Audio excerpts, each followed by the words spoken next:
right. Welcome, everybody. Welcome, welcome, welcome. Let me pause the music. As much as I like Latin music, it's time to get busy and start making some money. My name is Rock Tom, one of your trainer tonight. It's nice to meet you. Let's make sure you guys are hearing me. William, do you hear me? You got me? You got me, brother? Yes? All right. Tammy, Sector. All right, beautiful. Kate in the house. So we got a bunch of people jumping on here. It's going to be a amazing session tonight. Let me take a sample just from Kate. How long you been in real estate, Kate? About 2 months. 2 months. Oh, we got some fresh meat in the house. Yeah, I got licensed in Virginia I in love it. March, and I got licensed in North Carolina in April, and I just ratified my first listing. Bam, bam. That is amazing. Congratulations. Awesome. Great job. Thank you. You want to guess how long I've been in the business, Kate? I'd say like 5 months. 5 months? You don't look old enough to have been in longer than that. Wow. You're gonna have to get a second opinion now. I think you're gonna have like deal or no deal on this. Let's ask Alex. Let's go, Alex. How many years do you think I've been in the business? Or months, according to Kate? Yeah, I like her sales technique. I know she's a charmer. Yeah, I'm gonna guess 10 years. 10 years. Okay. All right, we're getting close. We're warming up here. Annie, Tammy, who wants to take a shot at this? Come on. I say 21. 21. Okay, we're getting hotter. We're getting hotter. Let's go with 23. 23. William, what do you got? William, what do you got?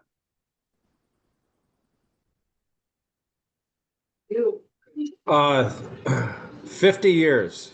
I love it. Finally, to have somebody who's I'm not charming you. I know you are a badass. You're a hard ass too at the same time. That's good. That's good. All right. Well, I'm not going to waste my time talking about that. I've been in the business for 34 years, but I will tell you this. I started in real estate in 1990.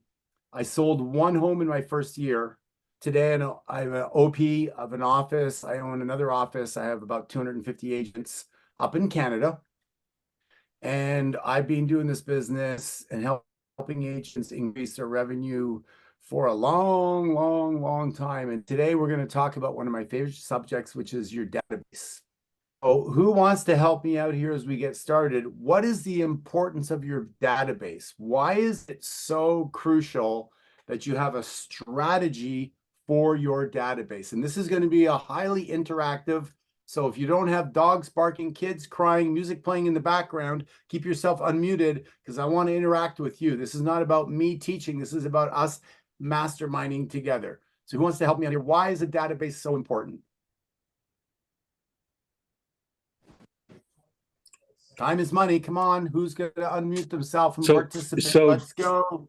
Databases are not just information. It is, what was, and what will be.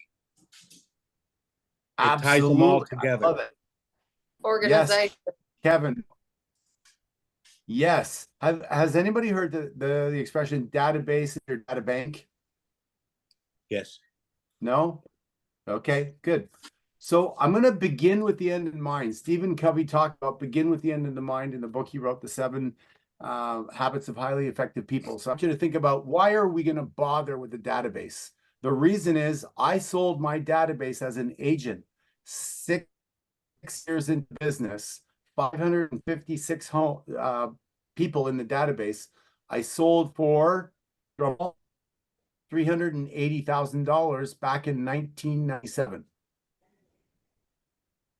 You could triple that in value. It's $1 million. I can help you tonight sell your database when you retire for $1 million. Who's excited? Anybody yet? Let's try that again. Who's excited? Anybody yet? All right, let's do this. Let's see if everybody's paying attention. High five the person beside you. Give them a little bit of love. Give them a little bit of love. High side. Come on. High five the person on the other side. Yes, yes. High five the person above you. Let them feel you, feel you. And down below, give them a little slap on the head. Come on. I know some of you are just warming up, but that's okay. Listen, energy is the edge. Your ability to get yourself to take action to trump what you need to say. Tammy, you know what I'm talking about, right? I knock on doors for FISBOs, for expires. I didn't know what I was saying. It didn't matter. I was so excited. I just showed up and I just, hi, how are you? I'm here because you're selling privately. I don't know what to say, but I'm excited. I got to see your house. Like, it doesn't really matter. Most people are overthinking what they're doing in real estate. You just need to show up and find a way to add value. Does that make sense to anybody? Yes. So tonight, what I want to do, I want to walk you through a presentation on the database that allows you to understand the importance of adding names to your database, nurturing the database, and taking care of the two different categories in your database. Christopher, any idea what the two different categories are in your database? Or Phyllis, who can help me out? Janice, maybe. There's two categories in your database that you have. Who wants to take a stab? I'm putting you guys on the spot, so there's no wrong answer. There's no winning and losing. There's winning and learning. Who wants to take a stab? There's two categories in your database. Anybody? Help me out here. Leads and contacts. Yes. So you have people that, who said that, by the way? That was me, Alex Carter. Alex Carter in the house. Yeah. Alex, round of applause for Alex. Round of applause. Come on, guys. Where's the energy? Come on. Round of applause. Let's go. Okay, so what happens is when you meet somebody at the mall, at Starbucks, what have you, and you capture their name because you have the right scripting to talk about real estate, you can put them into your database. How many of you are following so far, right? But what happens, William, when you sell somebody a house? You put them into your database, or maybe they're already in there, and what you do is you tag them differently. Does that make sense so far? You have a different relationship with them, and you're going to service them in a different way. And so we're going to talk about that today. The lead, which you nurture to bring them to a sale, and the people you have a closer relationship are two different strategies. And we're going to talk about that in detail today. So I am going to do my best to bring up a little presentation and share my screen with you today. Please stand by because I'm not like Mr. Technology over here. Slideshow. All right. Annie, can you see a sexy guy on the phone? Session 6, your database? Yes? Thank you, Annie, for helping me out. I appreciate it. By the way, I'm highly insecure on my presentation skills. So every time you guys give me some energy and some love and acknowledge me, that's going to really help me out. I appreciate it. So the first thing that we're going to do is we're going to go through session 6. Today is session 6 of 20 plus sessions. Grow your database. One of my most exciting topics. Now, before we go any further, there's a bunch of you on the call already. I want to take a moment. Is it okay, Kevin, if I take a moment to tell you just a little bit, 2-minute quick elevator pitch on my background? Is that okay? Can you speak on behalf of everybody? Thank you. Yes. All right. Told you I started in 1990. First one sale in my first year. I got recruited by Remax up in Canada, and I had a mentor who helped me make 32 sales the second year, then 45, 65, then 99. And then my last year as a realtor, my goal was to play 100 games of golf and sell 100 homes. And I sold 101 homes and I played 99 games of golf. Pretty happy with that goal, okay? And there's a whole story in how that happened on goal setting, but that's not today's topic. Then I bought the franchise with 94 agents and I took it to 275. And I wrote a book and I started teaching around North America. And I saw what was happening in the market when 2008 was coming. So I sold the franchise for $4 million in 2006. And a few years later, she went bankrupt and I took the assets back. And in Quebec, up in Canada, which is like the equivalent of a state up in Canada, we call them provinces, there was no Keller Williams. And I loved Keller Williams. I saw what they were doing. I was speaking at many of their offices. So I decided to open up their first office up here. and we opened up our first office, then I opened up a second office, and we started to bring in the philosophies and the trainings of which Keller Williams now is world renowned for. When I was with Remax, they were #1 in the world. Keller Williams today is #1. Number one. I'm also a Tony Robbins trainer. Tony Robbins is the #1 life coach in the world. When I wanted to improve my golf game, I went to Butch Harmon, who's the same guy who taught Tiger Woods. There's something about working with the best in the world that helps you become the best. So today, I want to help you and leave some clues on why building your database is like a data bank. And the fact that every name that goes into your database is something that I want to invite you tonight to be excited about. Remember what I said at the beginning for those of you jumping on if you missed it. I sold my database when I bought the franchise, 556 names for $380,000. How many of you would like to retire 3 years early but make the same amount of money? Anybody? All right. Well, that's the power of your data bank. Your database is your business. If you put names into it and don't do anything with it, it's a problem. But if you put names into it and you start to nurture it and grow it and feed it, and by the way, Kevin, would you agree with me that technology today can help you leverage some of those things a little bit better than in the past? Yes. Thank you, Kevin. So you can send out, newsletters that are written by ChatGPT. There's so many things you can do. We want to have 20, 30 touches with your clients, with your database, so that they're thinking that you're top of mind. William, how many people do you think you have in your database at this point? Just a guess. Okay, he's unmuting himself. Yeah, I think I've got about somewhere around 560 people in my contact list that I was. It was kind of a funny story actually. When I first got into this about 7 months ago or so, my mentor said you need to take and put 10 people a day into this command software. So I work as a cardiac nurse, and I was on call one weekend, and we had a slow weekend, and I sat there and I got all of my contacts under command in 2 days. Then I went to a class where they showed me how to dump all of your contacts into command automatically. I was like, oh, this is ridiculous. I just wasted a whole bunch of time, but it was still a good exercise nonetheless. When I was in my previous career, I lost my job due to the slowdown in 2009. I was in automotive, and I asked if I could keep my cell phone number, and I downloaded all the contacts that I had at that time. I didn't realize at the time how important that was. Your database is your what, William? That's your connection with everyone that you know. I mean, it's yeah.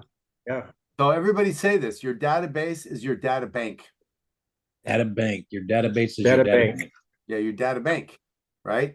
You're close to me. You have 560. I had a similar number, and you're gonna learn through the Keller Williams process is that if you nurture those leads and you stay in touch with them, they're gonna give you business. Every human has a need to live somewhere, and they also know people that they can refer to you. So we want to build a moat around your 500. Was it 560, William? Yeah, somewhere in that neighborhood. Yeah. So imagine 560. All of those people are going to do a transaction in real estate. We want to make sure that you're top of mind and that you're going to be the person that they're going to go to every time that they think of real estate. Does that make sense? How many of you, by show of hands, have were on the previous session? You learned a little bit about, starting your database. Okay, Kevin, a couple other of you. All right, nice, William, as well. All right, in the previous session, of lead generation, you had the first taste of what a database is and talked about a few different ways that you can move people through the day. today we're going to take a deeper dive on that process, and we're going to make sure that we understand exactly what it is to build a database. So when you get a lead, if you take that lead and you put them into your database and they express some interest, that's the start of the relationship that you have with that person. Then you need to have a series of ways that you're going to follow up, contact them, stay in touch, and add what? What do we need to add to that database so that people feel you're an expert? Anybody want to take a stab at that? Unmute yourself. Add what? We need to add details. Yeah, add details. You need to add value, right? If you can tell them what's happening in the market, the interest rates, the price of homes that are selling, etc., give them something of value, refer them to a painter, a landscaper, or what have you, something that involves for them something of value, then you're going to be able to help them feel like you are the expert. So which part of the lead generation and database model represents your database?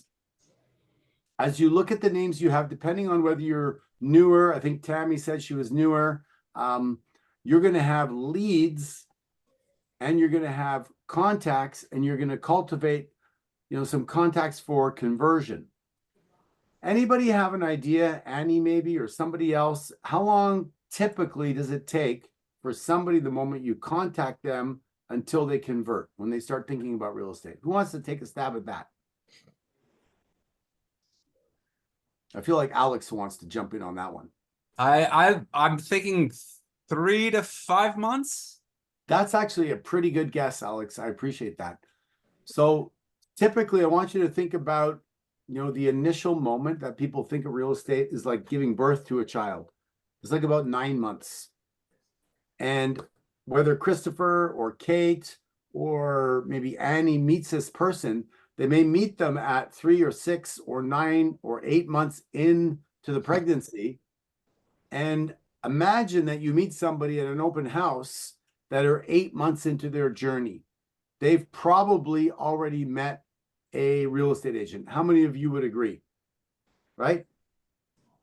So if you meet somebody that is at the beginning of the gestation period of this process and you nurture them during the process, you meet them as a lead and a contact, and you cultivate them to produce a sale, you're going to have to nurture them during that process. What happens to agents that begin is they meet people at an open house that already have a relationship with an agent, and what do they usually feel? Who wants to take a guess at that moment? They feel what? Anybody? Awkward, intimidated. Yeah. Yes. Awkward, intimidated, frustrated, disappointed. They're like, oh my God, you came into my open house and you're already working with an agent. Damn it. When you've been in the business, so when I started, I made 1 sale in my first year, but I made 32 in the second year. How did I do that? Judge not your day by the harvest, but by the seeds that you plant. If you keep on planting, staying in touch, adding people to your database, adding value, I'm going to show you exactly how you can do that and how you can move toward really just making it super, super simple. So, is there anybody that's been in this business longer than, say, 5 years? Anybody want to chime in?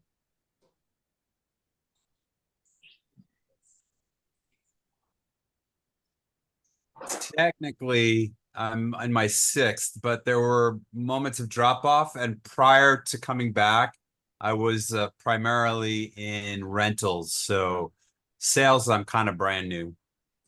Okay, fair enough. So if you look at the screen I have here for you, build a database, feed it every day, communicate systematically, and service all leads. Now remember, I've been in business for 34 years, and what I found when I talk to agents is agents become really motivated to make a transaction today. And they sometimes forget to do the regular maintenance on the people they already know.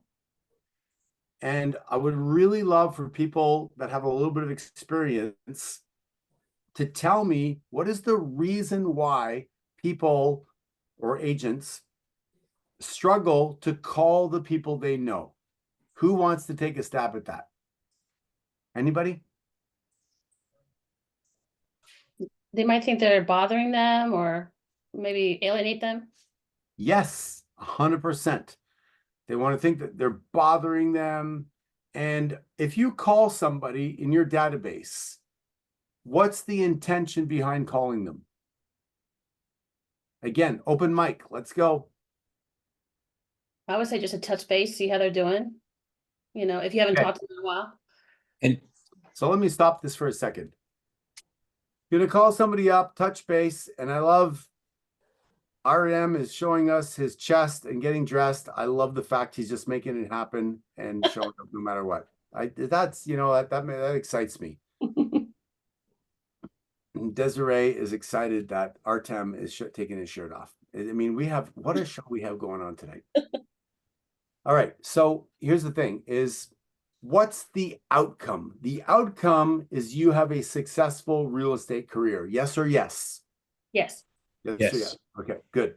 And in order to get there, you have 13 vehicles you can use for sale by owners, expireds. You can do circle prospecting. You can do BNIs, a whole thing. Tonight, we're talking about your database. We break those into two categories. Database is new leads. And you're going to want to pay attention to this. Let me ask Annie. Annie, if you go and get your winter tires changed, I don't know, maybe you live in Florida, that's not a thing, but I'm in Canada, we get our winter tires changed. If you get your tires changed and you're sitting there in the waiting room and you're talking to somebody, what would be the best line that you could use to talk about real estate? And you can ask somebody for help. The best line. I put you on the spot. I put people on the spot, and you are great just for opening your mic. Thank you. I'm going to help you out here. Okay. The best line that I know, and I'm open to other people's suggestion, is after you've done the small talk, oh, I'm getting my tires changed, you're getting your tires changed, or getting an oil change, getting your oil change, or we're at Costco, whatever it is. Oh, by the way, who handles your real estate? Annie? Go ahead, role play with me. Oh, I don't have anybody that really You don't? that I work with. Oh my God, that doesn't surprise me at all. A lot of people are orphans when it comes to real estate. By the way, do you own right now? I do, in fact, own. Are you an agent? Well, do I sound like an agent to you, Annie? A little bit. You know what? I love helping people buy and sell real estate and even help them invest so they become financially free. When do you plan on doing your next real estate transaction? I haven't really thought about it, but you're giving me some things to think about. You know what? I love to keep people up to date on the market and what's happening. Would it be okay if I kept you up to date on the current market situation? Would you mind that? No, I'd love that, in fact. That's awesome. What is your number? I can give you my QR code. Bam. How many of you are with me on this one? Yes? Okay. Yes. So I'm going to repeat that. Yeah. Who handles your real estate? Not, hey, I am a real estate agent. Here's my card. If you're thinking of buying or selling, call me. Delete, delete, delete, delete, delete. That's old school. I love that. Thank you. Okay. The new version is conversation, build rapport. And by the way, I've been a Tony Robbins trainer for 22 years. Building rapport is finding a sense of likeness. I had a new agent join my office today, and we did a Zoom call to welcome him on, and he had a voice like this. And as soon as he started speaking, before I said hello, before I said anything, I said to him, "Oh my God, you sound like Darth Vader." And he was like, "Well, my father thinks I have a radio voice." And I go, "You may have a radio voice, but you have a face for TV." Yes or yes. How many of you are with me, right? Yeah. It's all about building a connection. We all want to belong. We all want to connect. We all want to feel like we matter on the planet. Mhm. Your job when you meet somebody is to add value, is to connect to them by seeking to understand what's happening in their world. And then once you have that, getting their name and adding them to your database becomes really easy. How many of you are with me? Yes? Yes. Christopher? All right, let's do a little bit more. Let's keep the energy high. High five the person beside you. Let's go. High five the person beside you. Let's go. Up above. Come on. Slap them on the butt. Slap them on the butt. Come on. A little harder. They like it. And down on the head. Down on the head. You know they like that too. Come on. Come on. All right. So, Rock, can you repeat what you said after you said who handles your real estate? You said when is the next time you after you said who handles your real estate? when is the next time that you plan on doing a real estate transaction? Okay. Yeah. So the first thing that you want to do, and a shout out to Serena, who's one of my agents out in Montreal. She's been showing up at all of our trainings. She's going hard, and she is like a big personality. So good to see you here, Serena. Thanks for showing up. So what we're trying to do is find a reason to connect. Michael, does that make sense? Right? It could be over your beautiful hair. I don't have that going for me. It could be your sexy glasses, but we're finding a reason to connect. That's the first thing. Once we do that, then we're trying to find a way to add value. And that comes often through curiosity, right? It's like, hey, who handles your real estate? Now, even if people, here's what I've experienced, and I don't know if anybody else resonates. When I asked that question, I was at a car dealership looking for a car, and somebody goes, honey, who is the realtor that sold us the house? They don't even know. Do you know how many orphans there are out there? Because many of you, if you've been in the business for 3 or 4 years, you're doing a terrible job at your database. And I don't say that because I want to be a dick. I say that because it's just my experience after 34 years.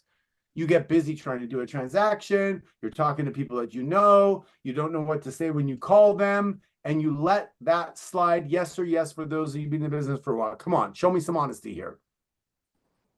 All right, Sector, Desiree, 2 people that are honest. The rest of you lie about other things as well. I know, listen, I've been in here for a while, okay? So what we want to do is we want to develop a systematic strategy, and I'm going to get back to sharing my screen, where we can actually have you winning the game of your database. So let me get back to where we were and keep on going. All right. Now, look at the map here. What happens? You're going to start gathering names.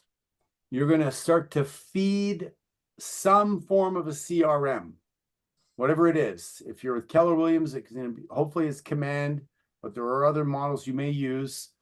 You're going to communicate with your database. You're going to service the database, and then you're going to have ideally a way that you can systematize the database itself. The more that you learn how to do things through leverage, the more that you're going to have a free life. Okay? So, what constitutes somebody that's a name in your database? The name, the contact information, maybe past business record, email, of course, and a way that you can communicate with them in a way that makes sense. There's an example for you. Okay? How many of you, or I can't see all of you when I share the screen, so it's hard for me to do this, but for those of you, can anybody speak out? Are you using Command? Is that something that you're like spending a little time learning how to use? Yes. Yes. Okay, thank you.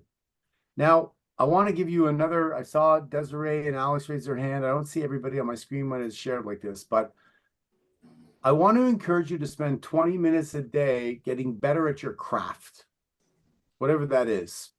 So maybe you need to spend 20 minutes a day, once or twice a week, learning how to use Command, learning how to use your local evaluation process or something.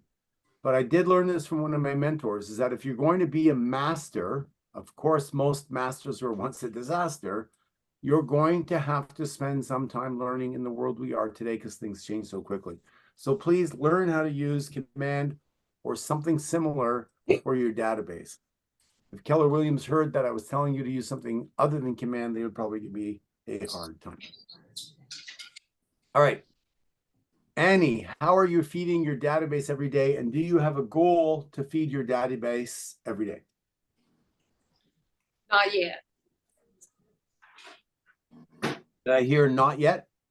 Right. I just onboarded literally 2 weeks ago. Oh, amazing. Welcome, welcome, welcome. So awesome. So Awesome. let's have some fun. What do you think would be a reasonable goal to add and feed to your database each and every day? 10 phone numbers, I like it. email.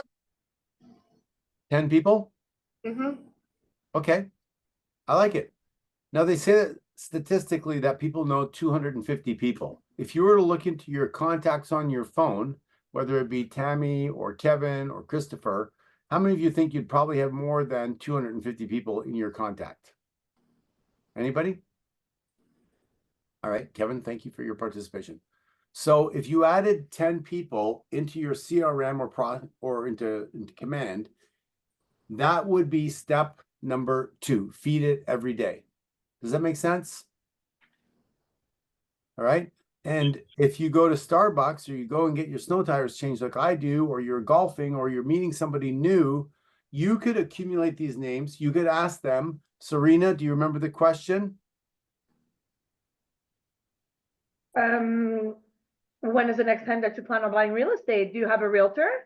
Yes, close. That's the second question. The first one, who handles your real estate? Adriana, can you say that? Who handles your real estate? Who handles your real estate? Thank you. So when you ask somebody, you're golfing, you're going shopping, you're at the store, you're in the mall, you're buying a shit, it doesn't matter.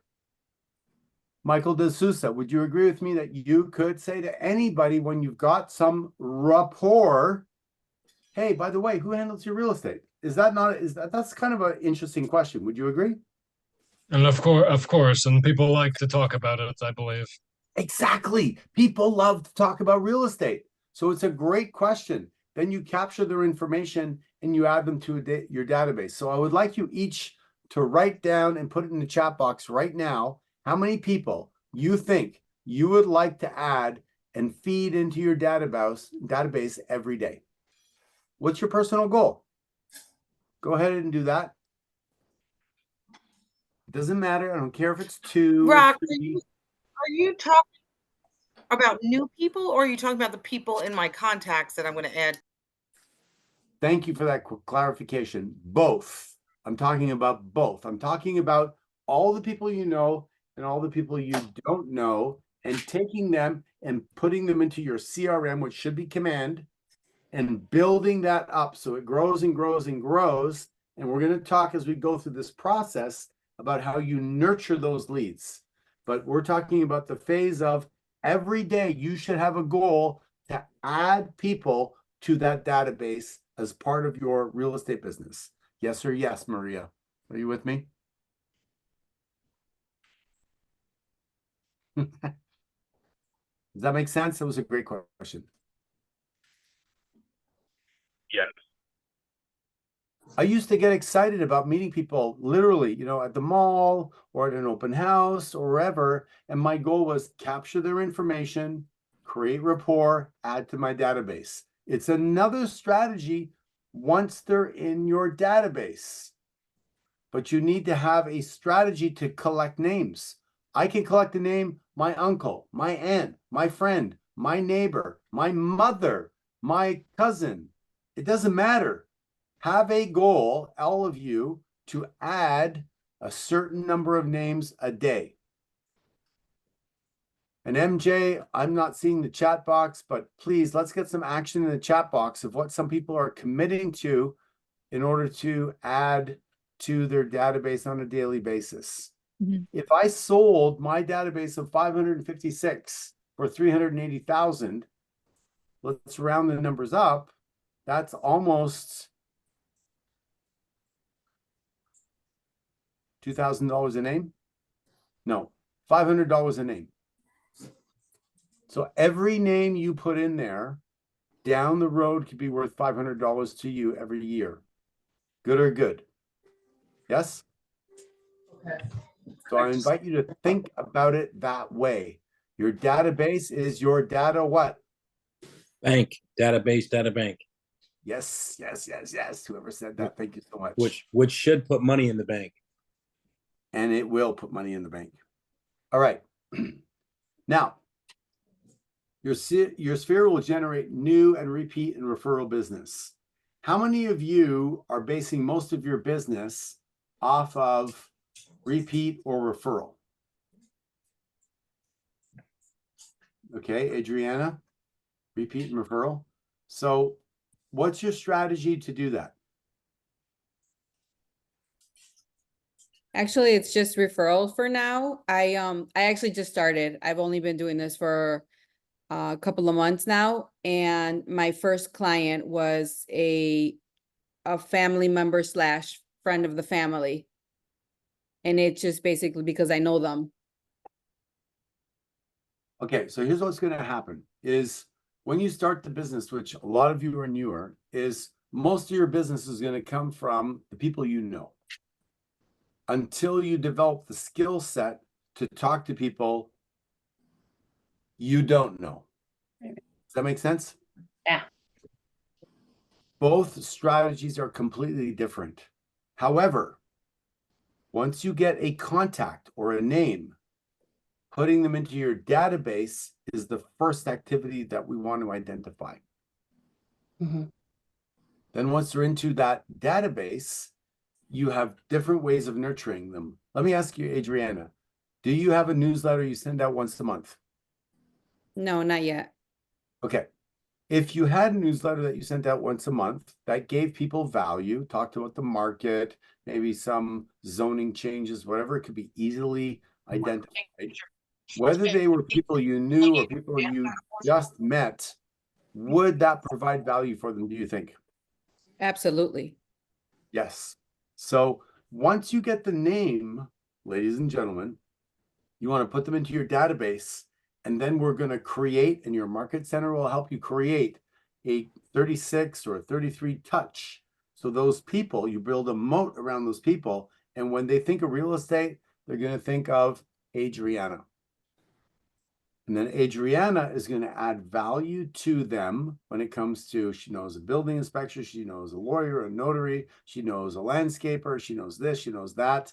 And so that person goes, if I'm going to do real estate, let me call Adriana and find out what, get the referral from her. But the first job all of you have, because a lot of you here are newer, is to add people to your Database, data bank. Yes. Whoever said that, I am excited. I think it was Alex. He looks pretty red-eyed and pretty excited. I didn't even see him, but I think it was him. So that's the first step. The second step is nurturing that. And here's the part that a lot of you miss when it comes to real estate, is you think it's more complicated than it is. You're like, oh, what do I say? I don't know what to say. I don't want to bother them. I don't want to sound like I'm desperate, especially, and I'm pardon me, and maybe I'm going to be a bad boy for saying this, but Serena, I don't know if you were the last class we did, is a lot of, I'm going to be politically correct here. Some realtors do not want to look desperate. So they're like, I don't want to prospect. I don't want to call people up. I don't want to look like I need business. Let them come to me. Right? But the reality is, Adriana, if you had cured the cancer, and somebody had cancer, would you go, oh, I'm not going to tell them? Or would you call them up and say, here's the cure, right? Definitely. So whether it's Karen or whether it's William or Tony, is you have the cure to a problem they have, which is real estate.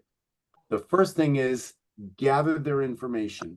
The second thing is add value through your CRM, leverage with technology, which your market center, people around you, if you're curious and committed and you're willing to be courageous to ask them, will provide you with the tools, and you drip on them on a regular basis, adding value. What's happening in the market, questions. In my market center, we have a list of building inspectors, notaries. We have a place we found that you can get boxes where at a third of the cost that you'll get them at Renault Depot or Home Depot. Is that something, Michael, that you think would be valuable for your clients if you could say, hey, get a box at a third of the cost you're going to move? Of course it would be. So what if you had a Rolodex of 60 people? Anytime somebody's going to move, landscapers, snow removal, boxes, movers, et cetera, that you committed to getting yourself acquainted with, and then one of your clients goes, hey, my daughter's moving. Sorry, I didn't give you the business, but she transacted with John Henry. You're like, don't worry about it. I got you covered. And you send them over a list of resources. Can you see how that would add value? Yeah. We want to come from a place of abundance where we add value on a regular basis. We build our portfolio of connections. And then over time, people are drawn to you because you keep on adding value. That's how I built my business, is I just served. Serve. So thank you all for sharing. Let me get back to the presentation. Where are we? Okay. So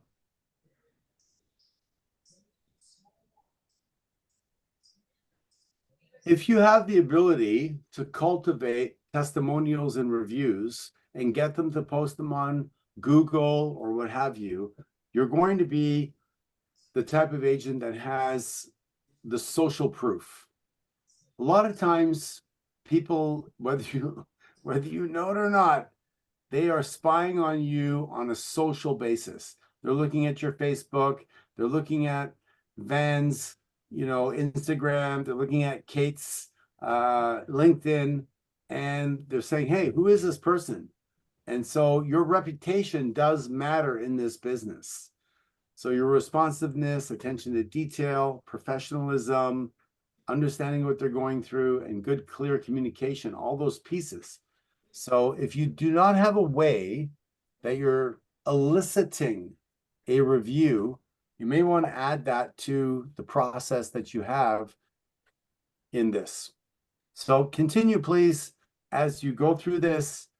Pop into the chat box things that work for you, have worked for you. Maybe you, around those reviews, you've done something that works, or you're curious what could work. Ask somebody. We're a mastermind here. We're a brain trust. And so I don't have all the answers.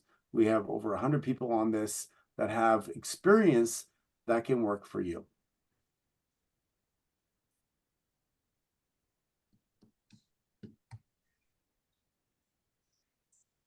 Now, when it comes to staying in touch with people, if you don't stay in touch with people on a regular basis, then they're going to be hijacked by somebody else.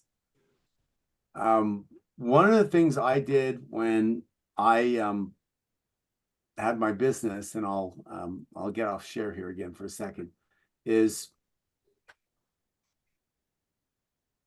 I built up a database, and I'll just walk you through what I did. I'm not saying this is the way that you should do it, but I'll tell you what I did. Is my past clients, I brought them a bottle of wine at Christmas, and I brought them an apron in June for their barbecue. I called people every 90 days that were in my database. Every 90 days. I called them and I had something of value to add. I talked to them about the market, interest rates, or I invited them to come pick up a pumpkin, or whatever it was. But I had a reason to call them. And whether it's Kevin or Adriana or Cynthia, or whatever, is you want to have a reason to be excited to call them. If you don't have a reason to be excited, what's going to happen to your motivation? Yeah, exactly. Thank you, Tammy. You're going to go, oh, they might be having lunch. Maybe they're walking the dog. They might be, having breakfast. So I don't want to bother them. And you'll talk yourself out of it. But when you have the cure to cancer, when you call them, you're going to call them with enthusiasm. And I convinced myself to do that. And I called them like whatever I had to say was the most important thing, right? And I know that tonight they're taking a picture randomly of the number of people that are on video. So if you're not on video tonight, they're taking random shots and putting your name in for a draw if you're on video. So I would love for you guys to have a chance to win prizes by being on video. If you can't be because you're naked or you're running around taking care of your baby, that's a different thing. It's another show, not the show I'm part of, but would love to have you on video so we could see your beautiful faces and participate with you. Look, Finn showed up. We hadn't seen her all night long, and there she is, looking in her glory. And Dawn now, and Nikolai, and oh my God, some of your names, I'm dyslexic and I can't pronounce them properly. I apologize. Charisse, did I get that right? Charisse Williamson and Karina and Yes. Lulikita. Oh my God, you guys got some amazing names. I'm like, I don't know why I changed my name to Rock. Sonia. All right. Well, thank you for jumping on here. And the end goal is this, is that every person you come in contact is somebody you can add to your database. Yes or yes? Yes. Kevin, you're my favorite tonight. You're like in on every one. I'm like loving it. Let's just, in celebration of Kevin, let's do some high fives to the side. Come on, over here. And over here on this side. And then up above. And down below. Sulika, what, you think you're driving the car or something like that? You can't participate? Come on. I see you. I'm driving a car right now. It's raining. Okay, well, give me one hand action at least, like just to let me know that you're part of it. Teresa's doing it, Come on. I see you. Like, you don't think I'm paying attention? You don't think I care? I care about every single one of you. I want every single one of you to have success. So number one is form a place, a home to put your names. Yes or yes? Yes. William, Kevin, you guys are awesome. Number two is find a way to nurture them by adding value. And the way you do that, Sonia, is you spend 20 minutes a day studying the market and going, okay, what do I know that somebody that's 9 to 5 as a dental hygienist doesn't know about my business? They don't know interest rates went up. They don't know that this home just sold for that. They don't know that there's a zoning change and they're going to build a park right here where there's vacant land. They don't know any of that. I'm going to inform them. Yes or yes? Are you guys with me? Yes. You can do that. And here's the good news is none of that has you face rejection or hard work. Adding their name to the database, you don't have to worry about being rejected. Finding information, you don't have to worry about being rejected. The next phase of communicating with them, well, you got to put your big girl pants on, your big boy pants on, and you got to step up and you got to be able to go, okay, I'm going to reach out, Tony, and I'm going to say something to somebody, and I'm going to hopefully make a difference. If your goal for success is bigger than your fear of rejection, you're going to take action. Yeah. Okay. And so that's why they say mindset is 80% of success, is because most people can't convince themselves to overcome the fear of rejection, public humiliation. By the way, the biggest fear we all have, the biggest fear, you know what it is? Who wants to take a stab? Public speaking. Not making it to the bathroom on time. Well, you know what? Rejection. All of you are right. It's a form of public humiliation. And when you are publicly humiliated, it's because you don't belong And if you don't belong to the tribe, you are going to be moved aside and you're going to perish or die. Yes or yes? Yes. So fundamentally, as humans, we keep on trying to fit in. We keep on trying to be liked. We keep on trying to be okay. But it's not about that. If you really look at it, it's about how do you add value to the world? How do you stand up for yourself and make a difference? And when you do that, and you can deliver that because you're an expert and because you spend time becoming more than just somebody that can show a house. Anybody can show a house, but showing a house and knowing what's happening in the municipality, the tax rates, it's the market values, etc. Now you're a step above the competition. But today is about how do you nurture the people you have a relationship with? How do you add people, Karen, to your database so that you can now develop this relationship with them?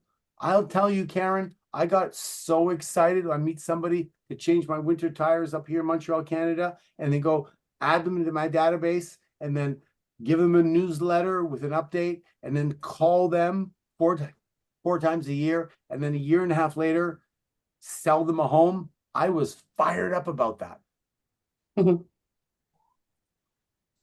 I went one sale, 32, 45, 65, 99, 101, bought the company. All of you should be making $250,000 a year with 3 months off. How many of you know that that is something that is attainable? Yes? Yes. Let's build that together. That's why I'm here tonight. I know it's possible. And it's not that difficult actually, but you do have to have a couple of things lined up. And one of those things is your database. All right. Let's take a couple of shares. What did we pull so far from tonight? Who handles real estate? Come again? I was going to say the question, who handles your real estate? Yes, I love it. Database is databank. Yes. What else? Database is the foundation. Yes. For success.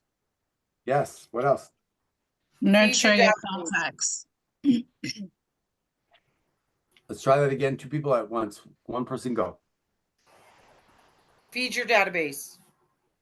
Feed your database. In the chat box, please put how many people a day you're going to feed into your database. And I don't care if you're pumping gas, talk to the person beside you, going to get your Starbucks, try to get one name.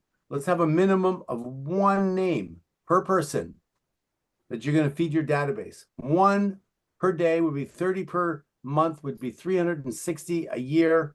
I sold my database 556 names for 380,000 3 decades ago. That's $1 million today. If you added one person a day, your life would transform. We've got 5, we've got 1, we've got 10. And by the way, if you're brand new, it should be 10. It should be 10 to start with. And then it will kind of drift off a little bit. But yes, I love it. I was also going to add, when you said your goal for success must be greater than your fear of rejection. Yes.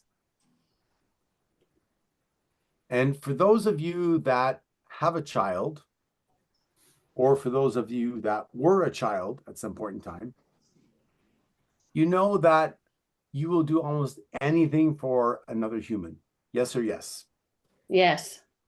Yes. So if you're lacking motivation, and I see Kate there with a young one, if her young one was sick right now or couldn't, was crying, she would burp, change the diaper. She would try to, feed him or her and do whatever was necessary. She would be unequivocal in her focus to make it happen.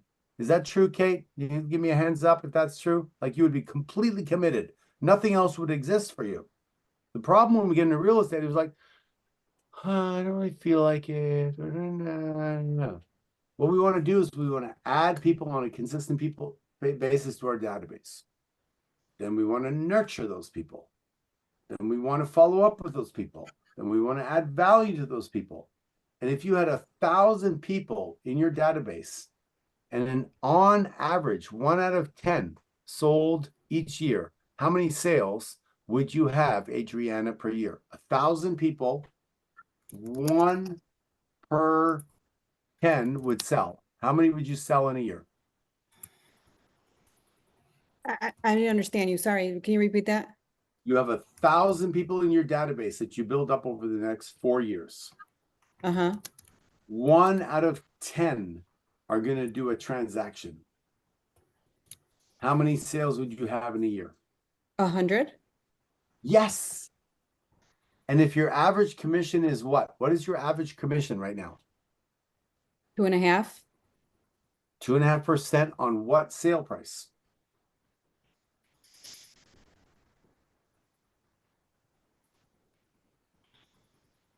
Help her out. Somebody. 400,000, 500, 600? 500. 500,000 at 2.5% is how much? $10,000? Yes. You are a $1 million agent, Adriana. Congratulations. You're a $1 million agent because you built a database, you serviced the database, you added value, you had conversations, which, by the way, Adriana, were no longer cold conversations.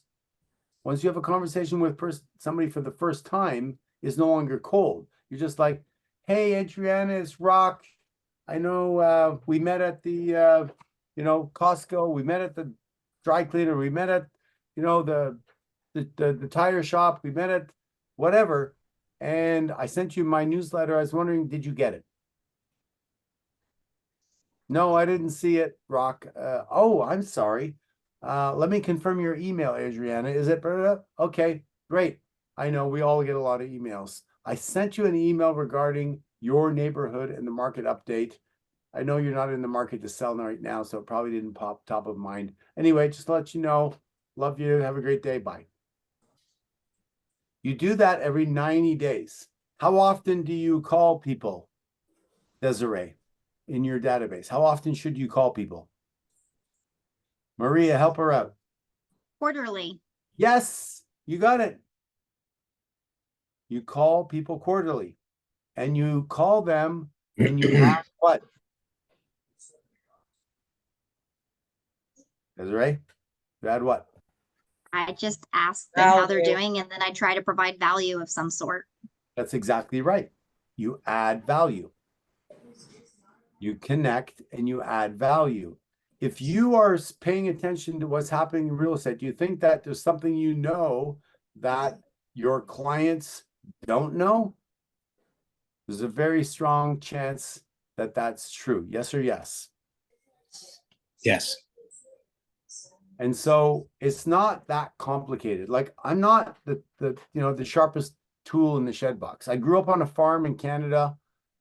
I did up until my 30s. I did carpentry. I drove a taxi. I was an extra in a movie with Patrick Dempsey. I did a bunch of stuff that anybody could have done. But when I got into real estate, I became methodical with my database.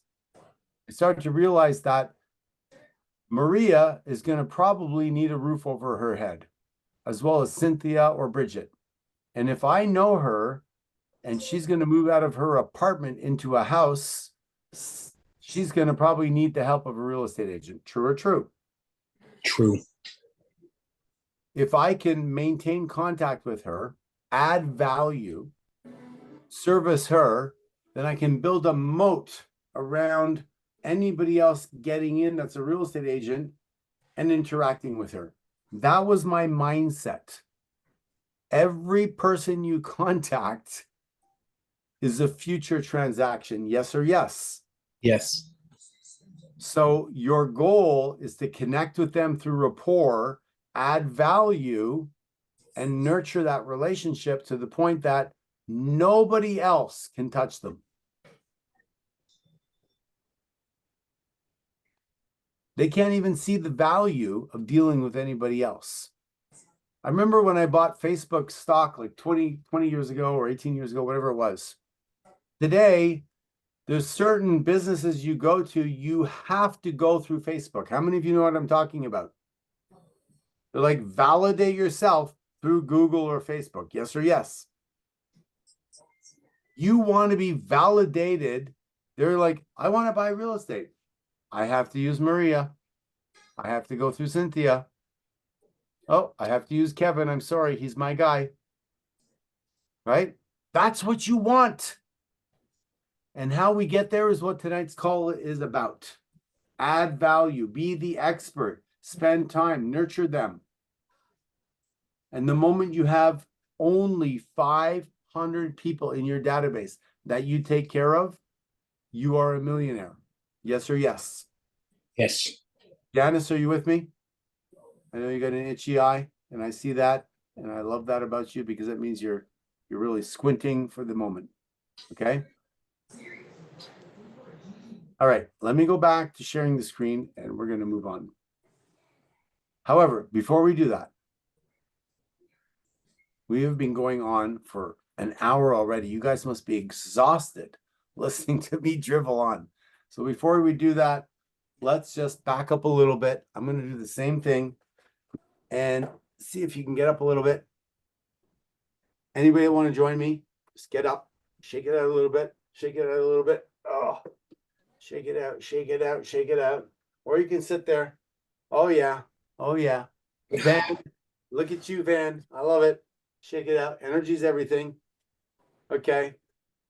Little roll, little roll, little roll. Boom, boom, boom, boom, boom, boom. All right. I know that's way too much for you guys to handle. I got it. Carol's like, what are they doing when I answer some emails while we do this? No problem. Okay. Let's carry on.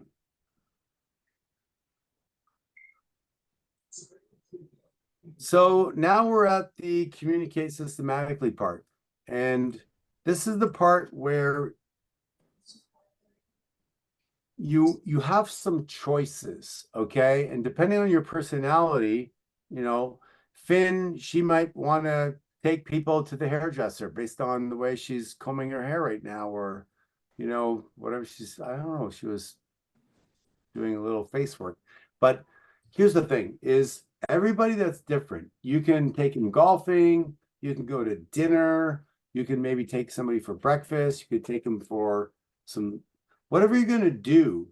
Once they're in your database and you're going to connect with them, and you know, like I have a dog and I'm a dog lover. I've got an agent in my office. Every time Victoria that he sells a home, he buys himself some expensive sneakers.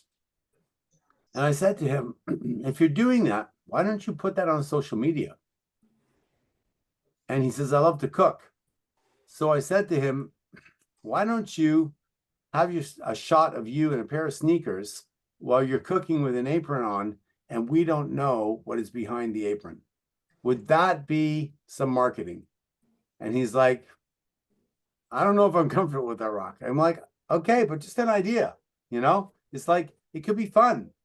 So what are you doing once you've got people into your database, you've created a relationship to make it fun or entertaining or educational? What are you doing? Let's brainstorm some ideas here for those of you that have been in the business for a little bit more than 2 months.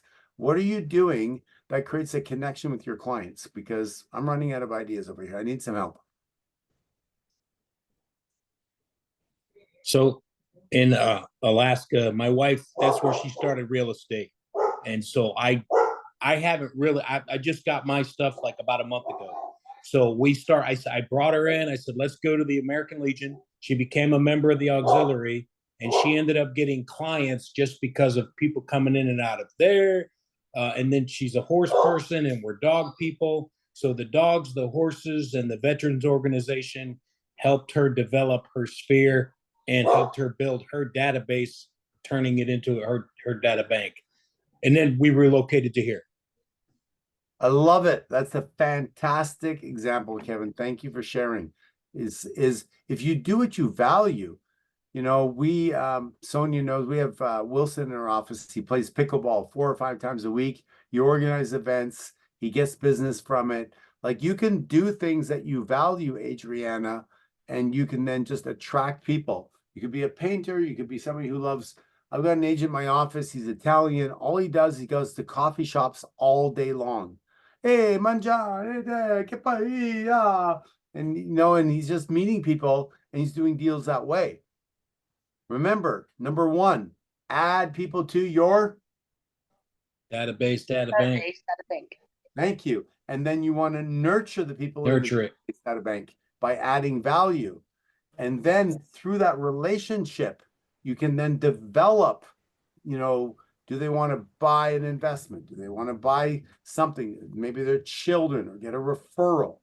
But once they see you as the professional, as the expert, how many of you have a dentist you go to for a regular, right? Like something happens, you're like, you have a tooth pain, you don't go, let me look online or in the yellow pages. No, you're like, let me call my dentist. You want to be that person that people think of when they think of real estate. Yes or yes? Yes. And when that person is thinking of real estate, if you do not have painters, landscapers, snow removal, architects, notaries, lawyers, etc., shame on you. Shame on you. Shame on you. Desiree, call your clients up and say, hey, I was thinking of you. I want to know, I sold you a house, or I want to sell you a house. I have a list of 50 people that are experts in the genre of real estate: landscapers, painters, renovators, handymen, blah, blah, blah, blah, blah, blah. When you need somebody in that area, who are you going to call? You're going to call Desiree, because Desiree is actively vetting these people, making sure they do a good job and bringing people to the top of the list so that when you own real estate, Desiree has your back. Yes or yes? How many of you are with me? Yes. Yeah. How many of you feel that that would be actually something of value? You would appreciate that, right, Yeah. Alex? Right? What if you needed a new pair of glasses and Alex is like, I got you covered, man. You can get these cool red glasses at a 30% discount because I have a relationship with these people. For everybody I recommend, and they're on my list or my preferred partner. Here you go. Let me email you my list. I go out of my way to connect with people that are high level, that add value to your world. Here you go. Patrick, this is not that difficult. This is not rocket science. This is about creating relationships. And you have people that own restaurants in your city, that own dry cleaners. They're all looking for more business. Yep. William, you could walk into a dry cleaner and say, hey, listen, I have a database of 500 people. I could encourage them to come to your place of business or randomly to go anywhere. What would be the benefit to you if I sent them to you? I would give them 20% off. Now you go back to all the people in your database and you go, hey, I forged a relationship of 20% off for those of you that are in this community. You can go to so-and-so dry cleaner and get 20% off. How many of you are following what I'm thinking here? Yes? Yeah. Yes. Yes. How many of you also think that this is actually kind of fun? It's not like hard work, but Yes. it's, you know what? I get to bring value to people by being bold enough to walk into a restaurant, dry cleaner, place of business and say, hey, I want to connect people. Instead of spending money randomly on advertising, I am going to be the advertising for you, and we're going to reciprocate in our value. Yes or yes? Yes. Yeah. Is there anybody on this call that likes to help other people? Yes. Oh, look at all the hands go up. Right? You just need a strategy. And you need to be motivated and excited about it. And you want to be hungry to make a difference in other people's lives. I am sincerely hungry. I want you to win. I want you to have not to make the mistakes I made. My first year I knocked on 100 doors a day. every day in the winter in Canada. I made one sale because I didn't know what to say. I didn't ask for coaching. I wasn't coachable or I didn't have a mentor. I was so afraid that I was so bad that I hid in my activities, trying to figure it out on my own. That's the slowest way to succeed is through your own personal experience. The way you succeed rapidly is having the courage to ask for coaching and help and mentorship. And then to learn from some old bald guy that's been doing it for 30 years that can tell you this is what you do and this is what you don't do, right? And the fact you've shown up tonight says that you've raised your hand and you're willing to be coachable. So I honor all of you. And that's the first step. So let's recap a little bit. Step number 1 is you need a place, a home for the people that you're going to take care of. How many follow what I'm saying? Yes? Yes. A home, a place, a CRM, where you command or whatever, where you're going to put the people. That's number 1. Number 2, there's 2 categories. People you sold or people you have deep relationships with, people you know, and people that you just met. The people you just met, you need to have kind of like a, hey, here's some value, did you know, etc. And in command, they have systems for this. If you don't know command, then jump on the daily calls that they have in your market center and start to get familiar with the different drip campaigns that are set up for you and leverage those. Don't recreate it. Don't be like me, so fearful of success that you hid and you did it on your own. Go and get the training from your market center. Drip on the new people. Drip on the people you know by adding value. Spend 20 minutes a day learning more about your craft in the market center, in your market, etc. And you'll just rise like cream to the top. You're going to go, oh my God, Serena just keeps on showing up. She's passionate. She's excited. She adds value. She asks me the right questions. She has the answers to certain questions. She has the connections. She can refer me this person, that person. I call her up and I ask her this. And she's like, I don't know, but let me get back to you. And then she calls somebody else. She gets the information, calls them back, and gives them the answer. She solves the problem. Yes or yes? Yes. You don't need to know the answer. You need to know you're committed to solve the problem. Does that make sense, Karen? Are you with me, Don? Yeah? It doesn't matter where you start. It matters where you finish. And so number 1, we can build the home. Number 2, we take care of the children. We nurture, we feed them. 2 types of children. New children, children we know, right? And after that, we systematize that. And from that systematization, you leverage so you don't have to do it all. Let's head for the home run now. Let's start moving toward the end. So you have these different ways to interact based on your personality. You have dog lovers, golfers, investors, different things you can do. But look at this. We talked about the 2 different contexts. Leads are going to be one strategy. Contacts are going to be a different strategy. This is all available for you in your training. My job here is just to tease you to get you fired up about following through on all of these things. Take a look at that. What stands out? Anybody want to comment?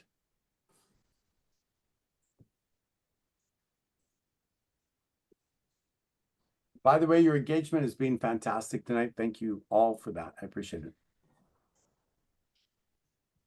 I feel like contacts are way more personal. Like the 4 touches for the phone calls, the 26 touches for the emails. I just feel it's more personal. I agree with you, Serena. Thank you.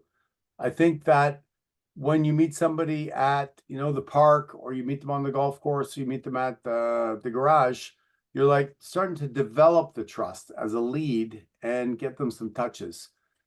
The contacts, that could be your mother, it could be your sister, it could be your cousin, aunt, it could be your neighbor, It could be somebody you sold the property to. These are more personal. So your touches 26 week are going to be more, hey, you know what? This is the information on north part of New York, or it's going to be more appropriate for them specifically.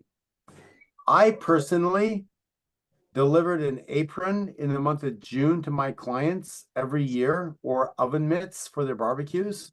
And in December, I would literally drive around with hundreds of bottles of wine in the back of my car, and it would take me a month to contact my past clients. But every drop off became an experience. I deepened the loyalty of the people in my database. How many of you follow? Yes. And what do you think happened? Well, you know what? Some people resold, divorced, etc. in 3 years. Some people never moved from their house. But here's the surprise that I didn't think would happen. Some people after 4 or 5 years are like, my daughter just moved out. I want to buy her a condo. Would you mind helping us? How many of you would be okay with that kind of a call? Mm-hmm. Yep. When you bring an apron or oven mitts in the summer and a bottle of wine every year for 5 years, how much, Van, do you think that would cost you over a 5-year period of time? It's gonna be what, 500? Yeah, I mean, maximum. I like your taste in wine personally. We should go out and have a bottle of wine together. But in my case, it's more like $300. The point being is you're nourishing that relationship and you're building a moat. And so the apron was like maybe $15. A bottle of wine is $15. It's $30 a year for 5 years, $150. But they feel so special. And any other agent that's knocking on their door or sending them emails or flyers or what have you, they're not penetrating my loyalty. Does that make sense to everybody? Yes. And so, yes, I had to invest $150 in 30 people, which is $1,000 to get one person to give me a referral of their daughter. But I'm okay with that. Right. How many of you are okay with that? And by the way, I want to let you know that my conversation with those people goes something like this, Maria. Hey, Maria, how are you? I know I sold you the house a year ago and you were thinking of building that deck in the backyard. I was wondering, did you have a chance to do that yet? No, I have not. You know what? You're not the only one. The economy's kind of changed. Things are a bit tough. So is your husband barbecuing in the house and making a stink? What's going on? No, we have no place to barbecue. You know what? Why don't you come over to my place? I'm gonna cook you a barbecue. Let's at least have some hamburgers together. Like there's always an opportunity, yes or yes, right? To create a real relationship. And so that's what would end up happening. When you really truly care about your clients, it's easy to have a fun conversation or to say, hey, next month we're doing a launch of the new Pirates of the Caribbean movie, and we're going to invite all of our preferred clients for the showing of the first thing.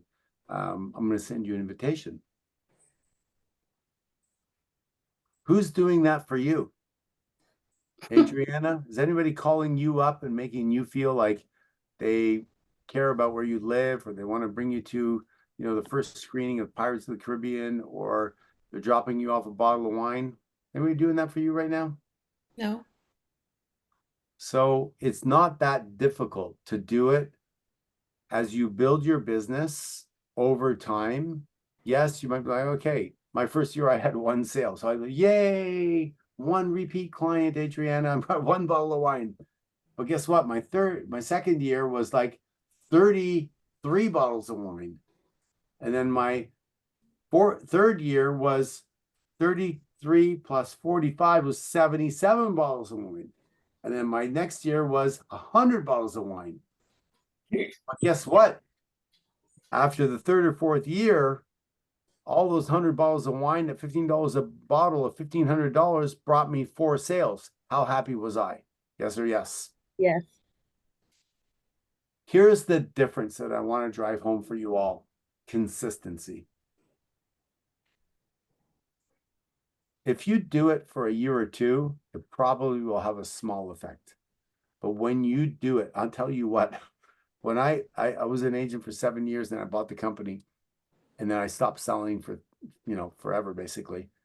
3 or 4 years after I stopped selling, Michael, I had clients call me up and go, you sold me a house 5 years ago. We want to sell our house and buy an upgrade. Can you come over and sell our home? And I go, I'm the owner now. I don't sell anymore. They go, we don't care. Come over and list our house.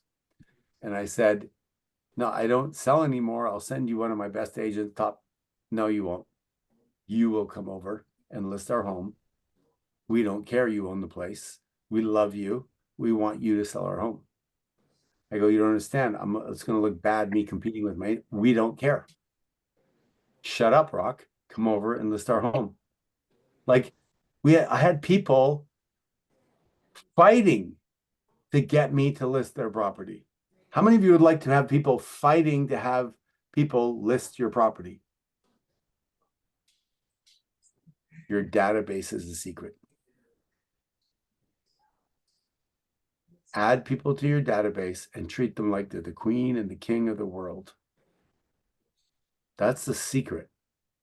Nurture them, give them information, give them advice, give them market updates, let them know you know what's going on. And there's really nothing else you need to do. Whether it's Van or Maria or Kate or Ivan, your job, number one job at the front of the database is what? Ivan, what is it? What is it? To go and get what?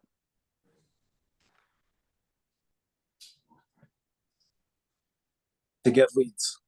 Yes, is to add names to your database. What's the second step?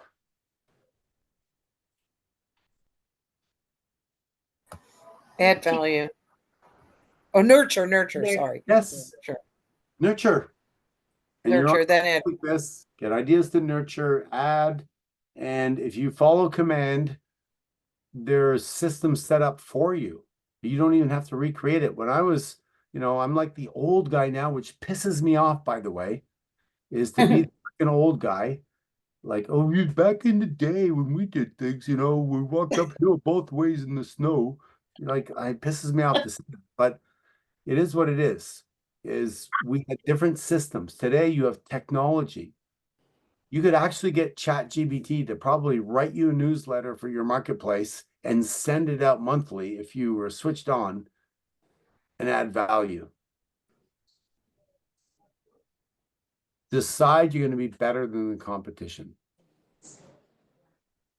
Now, let's take a little bit of a turn here.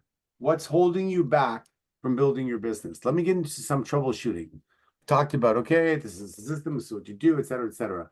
But who's willing to be vulnerable and say, hey, I don't have the time, I don't have the money, I don't have the technology knowledge, I don't have the system. What's the thing preventing you from moving forward? So I could try to give you some input.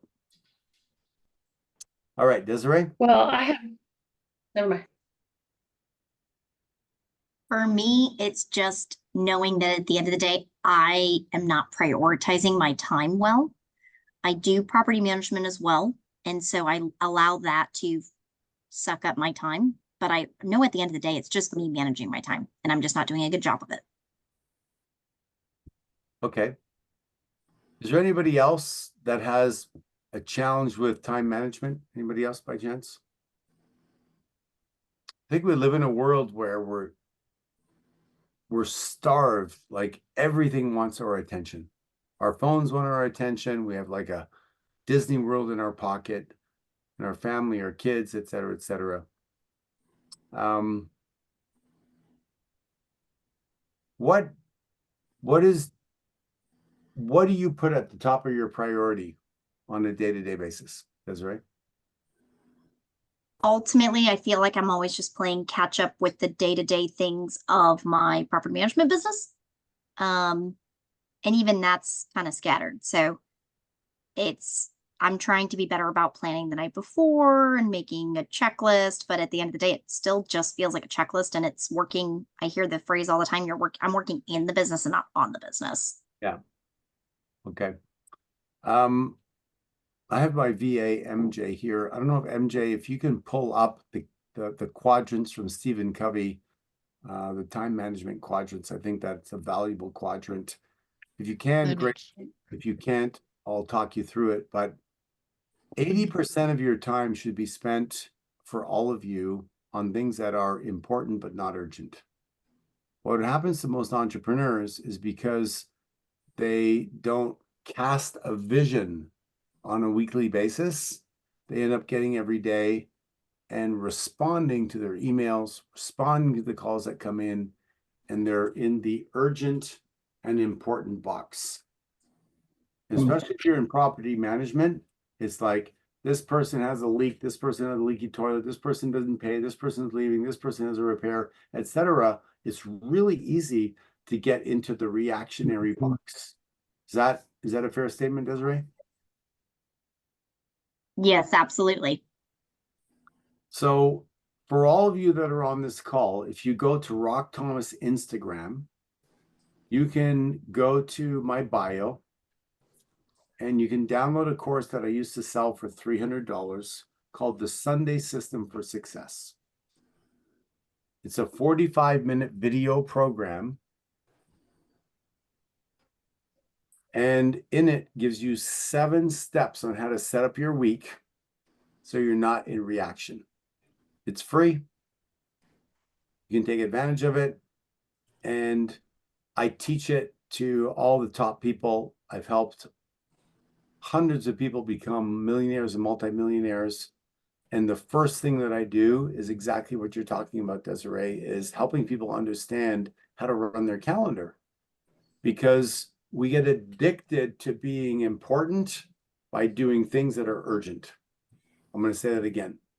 We get addicted to being important by doing things that are urgent.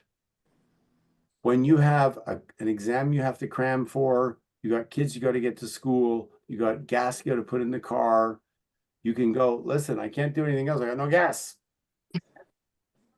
There's nothing to do. I got to get kids to school. And so the planning part requires thinking. It's not easy. But when you master that piece, you're going to become the type of person that does things that are important but not urgent, and your life will be less stressed. Does that make any sense to anybody? Yes. It took me a long time to get that because I enjoyed the frenzy of things that were urgent. I got addicted to the adrenaline rush that I had to complete the exam, do the book report, get the thing done. And then because I was unable to manufacture the motivation for myself, I waited till the last moment to get it done. And I thought, oh, I'm letting outside circumstances motivate me. What if I motivated myself by having a vision for what I want to create, and I could do things in advance? And I give you an example, Desiree. I've moved a few times in my life, and I started to learn that when I knew the moving date, if I was 60 days in advance, I would pack two boxes a day. If you do that 2 months in advance, that's 60 boxes. Every time I go down the stairs, I could bring a box. So I started to chip away at all the things that needed to be done before they were urgently needed to be done, and I was less stressed. And that's a piece that most people don't do. When you meet somebody at Starbucks, add them to your database, put them into a system. You don't have a system, go home, spend an hour or 2 building a system, and then they're in the system. And the next week when you meet somebody at Starbucks, you add them to the system that you created that wasn't there. Does that make sense? Mm-hmm. You got this. And I'm good at reading body language. And I know you're a go-getter. And I know that if you choose to focus on this, you're going to kill it. That's why I kept saying, I know I'm not choosing. Like I think the choice, the word of your word selection of choice is a big one. I'm trying to teach that with my kids. Like, oh, you chose to do that. And I know that I'm not managing my time and I'm not choosing to manage my time efficiently. Yeah, and words create your world. So I'm glad that you said that. We are all products of our environment, and sadly, our environment is a cesspool of mediocrity. So if you're just feeding from what's around you, the chances are you're going to struggle. You gotta reach for the people that come on calls like this. Reach for the people that want more. Reach for the people that defy the odds. Reach for the people that say, it doesn't matter. I injured my knee, I'll work on my upper body. Not, I injured my knee, I can't work out for 3 months, I'm fat. That's one way. The other way is to go, I now have a big chest because my knee was injured and I chose to do bench press for 3 months. All right, Finn. So for me, I'm a dual career. And after my 9 to 5, which usually is probably around 6, I'm really tired and I don't have the energy to do much. So I am looking for ways to kind of help me be more responsible and getting out there. Okay, awesome. I really appreciate your authenticity because I hear that a lot. What is your 9 to 5? I am an analyst. I work for NSA. Okay. And you've gotten into real estate because you want to do some transactions or you want to move away from your job? Eventually, I would like to move away from my 9 to 5. And what would that give you? Number one, financial freedom. Number two, being able to manage my time without not being on somebody's clock. Okay. And you realize that in order to bridge that gap, because to work for NSA, you obviously have developed some skills, yes? Mm-hmm. How much did you study to do that, Finn? 15 years. 15 years. And now with transparency, are you willing to tell us what you earn annually?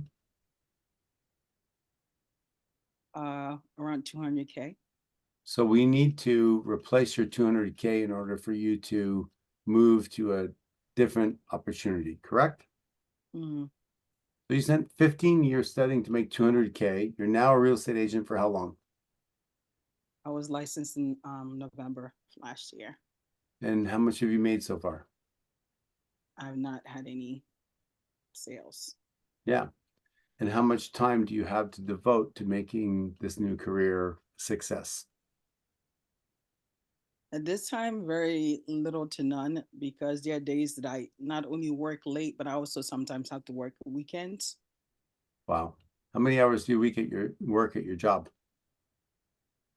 For the past 3 months, probably pushing about 50 hours a week. Okay. But you're not happy there, are you? I am. I love my job. I do some cool stuff. I do love So my then job. why do you want to change? Because I really love being a resource to people. I've had my own personal journey with real estate. And so I really want to be able to provide that resource back to other people, to be able to get the knowledge to empower people basically, and also to build wealth. And what would building wealth give you? A lot of freedom. You make $200,000 a year. Where's your money going? I have some investment my money tied to. I have a parent that I take care of. Mm-hmm. And so You have passive income? yes, I do. I own also a cleaning company. So why don't you just work at $200,000 a year, make a ton of money, buy real estate, create passive income, and within 5 years from now, you might not have to work at all if you don't want to.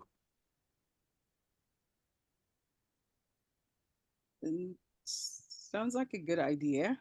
But I really do love real estate. I feel like I'm going to be great at it.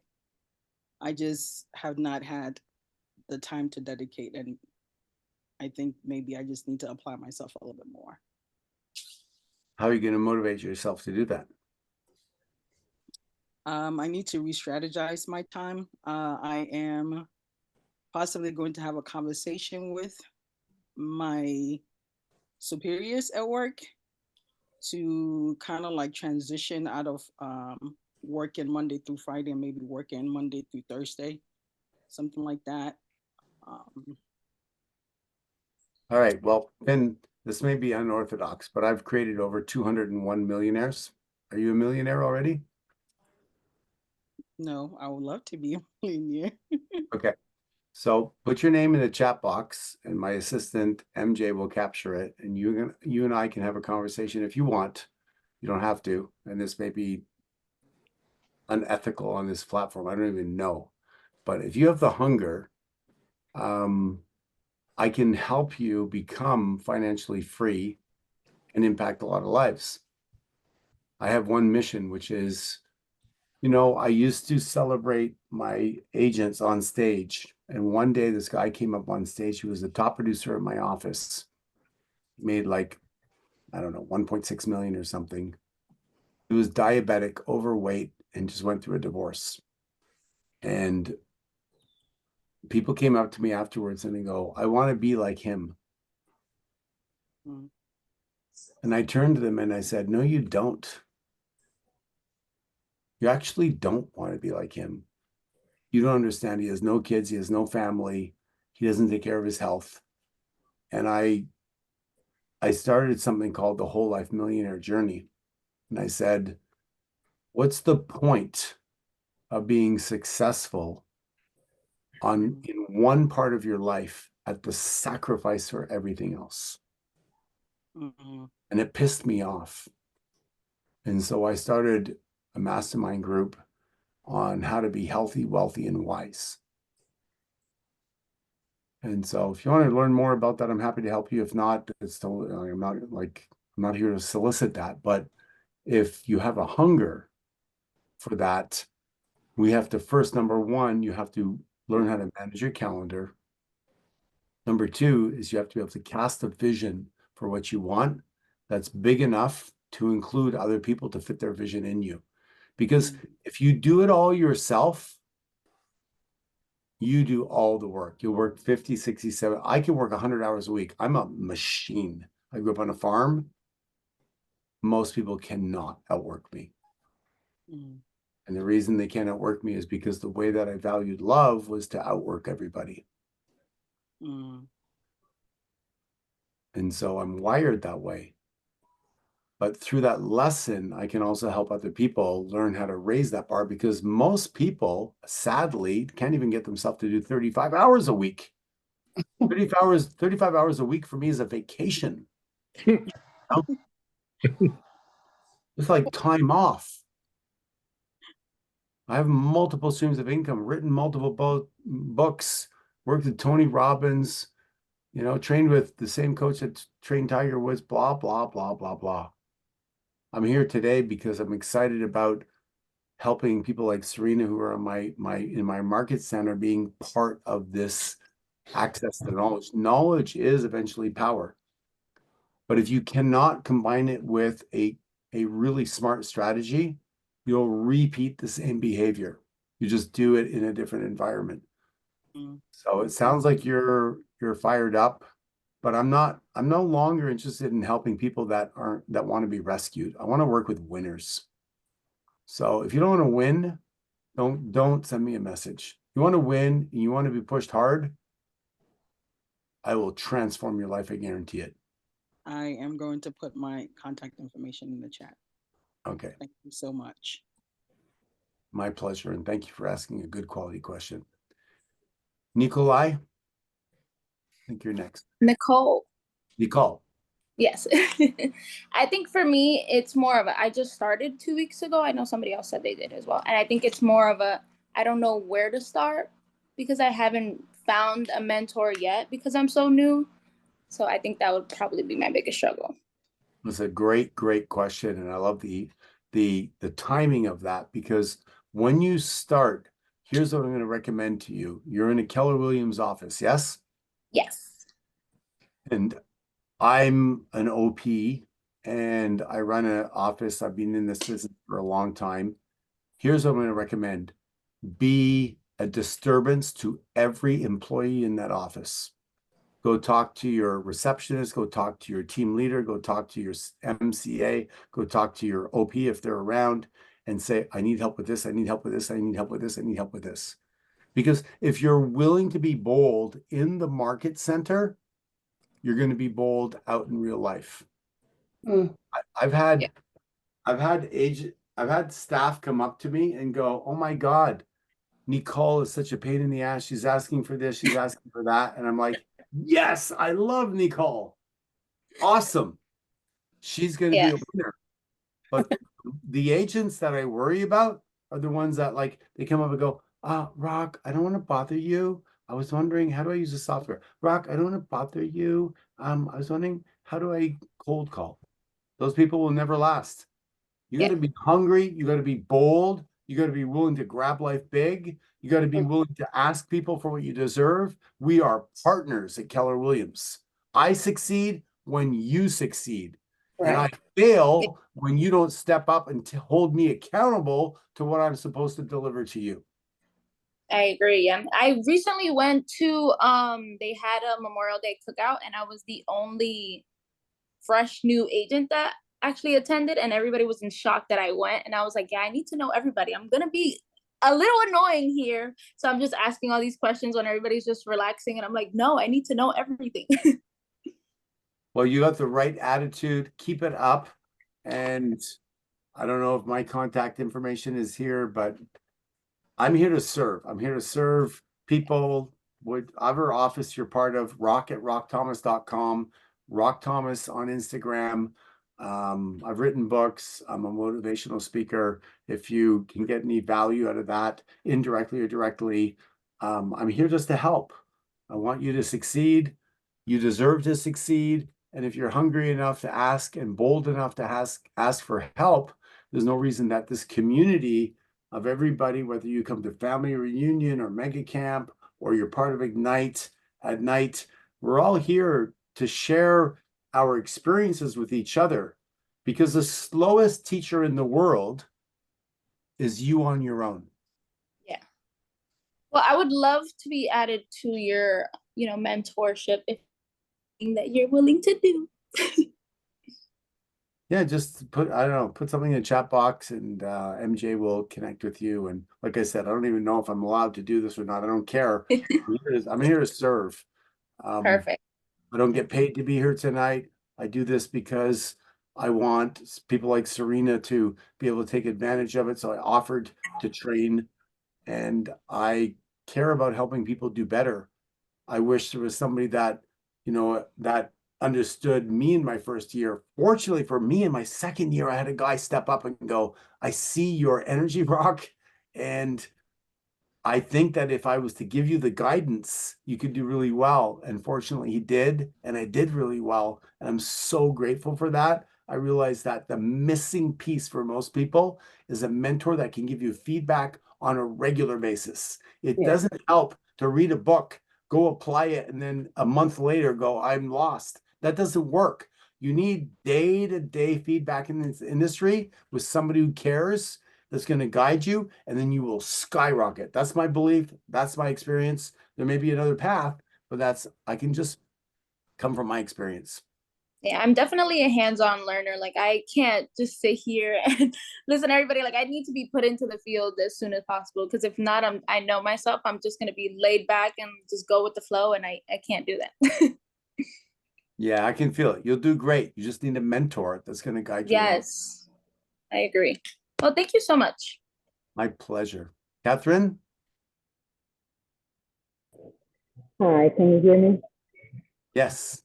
Okay. So I know you were talking about the mastermind course. I wanted to know, you said day to day, would it interfere with their Ignite course? That's 2 hours, Monday through Thursday.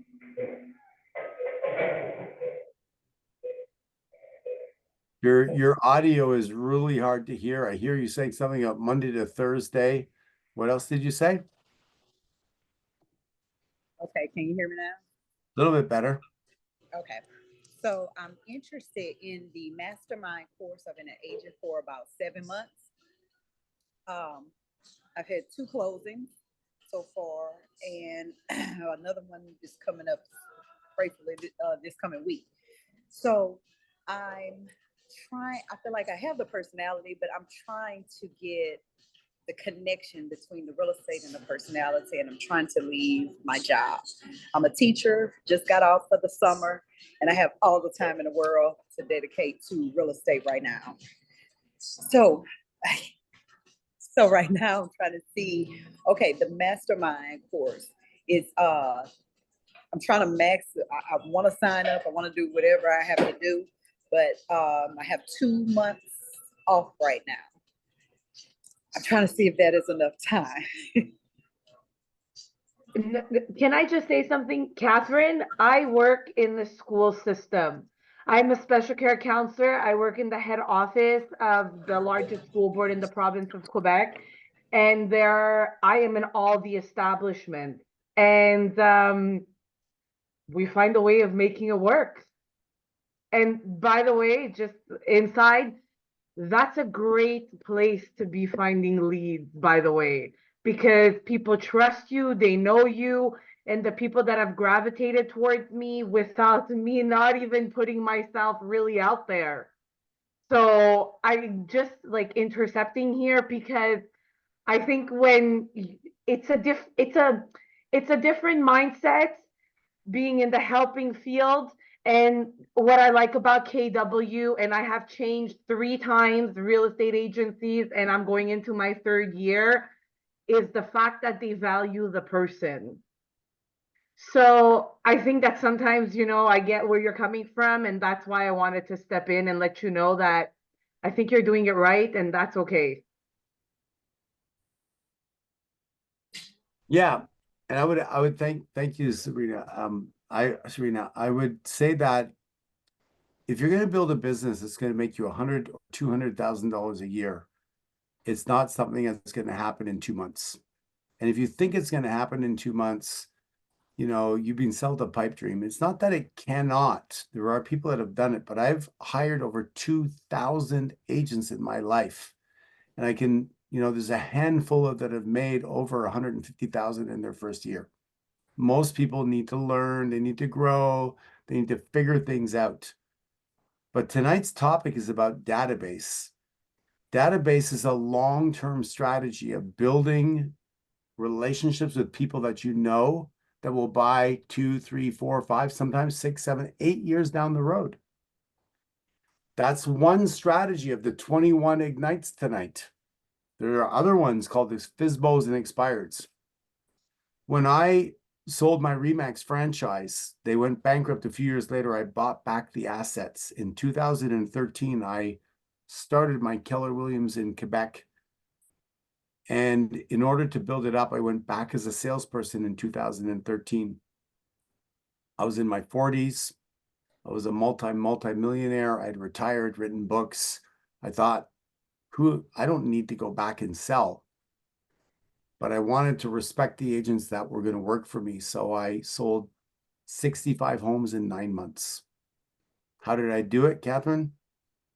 For sale by owners and expireds. How did I do that? I took a course on the scripts and dialogues for sale by owners and expireds, even though I was teaching that to my agents. There's nuances to success. So the fact all of you are on this tonight, Adriana and Annie and Kevin and Tony and Charisse, is because you're curious, you're hungry. And that is the start. And then you need to practice the dialogues and the scripts. You need to rehearse. You need to go out there and fail. You need to be hungry. I'm so blessed to be hungry. I wish I had the ability to pass it on to other people. When I was in the farm, and I'll tell this story because I think it's very relevant as we wrap up tonight. I was the youngest of 7 kids, and I had to feed 22 horses before I got the earned right to eat breakfast. And I lived with my mom, and she was not home after school, so I stole some money from the piggy bank and I went to the ice cream shop. And I got labeled as a thief. So after she couldn't handle me for a while, she cast me off to my dad, who had remarried and lived on a farm, and he was going to straighten me out. Now I was the youngest of 7 kids, and I was labeled as what? A thief. That's what I was labeled as. Straighten him out. He is a problem. So my family, my father and stepmother looked at me as a thief. So they tested me out once, and they put $20 on the table. And when they came home after going to the restaurant, the $20 was missing. My brother took the $20 and blamed it on me. Who do you think they believed, Catherine? My brother. So now, what do you think my psychology did? My mom thinks I'm a thief, so she sends me to my dad. I'm a thief, and I'm not safe in that environment because my brother has worked the system and makes me out to be the villain. We used to clean the barn in the morning and feed the horses and come and have a bath. And the first person who got the bath was allowed 4 inches of water, and then there was a dirt ring around that. And the second person that came in had to clean that dirt ring. And then they had to clean their own ring. Now my brother figured out, even when he was second to take the bath, he could leave the dirt ring and he could blame it on who? The thief. On the thief. So now I learned that not only when I didn't do my job, I had to do the job of others just to be safe. And so developed the perfectionist in me. Is not only did I have to do what I had to do what other people were supposed to do in case they didn't do it. Otherwise, I would be punished for what they didn't do. Do you follow me, Catherine? So the drive for me to be outstanding comes from a wound of not being met my needs as a child. And so the drive for some of you may not be there the same way it is for me. So cold calling and door knocking and prospecting is painless for me. It's like punch me in the face is worse than door knocking. But for some of you, you have to find a way to motivate yourself to add people to your database, to nurture it, to learn the software. The most important thing for all of us on this call as we wrap up tonight is if you cannot create hunger for yourself to do the system that Keller Williams teaches, that's your problem. Keller Williams has all the systems and models for you to succeed. Yes or yes? Yes. I don't lack the motivation. That's why I'm an OP and run one of the most successful market centers in the country, in Canada. I don't lack motivation. I lack maybe a little bit of refinement. I'm a little bit rough. I'm a little bit intense. I'm a little bit in your face. People don't always like me, right? So I have to work on other parts of my life.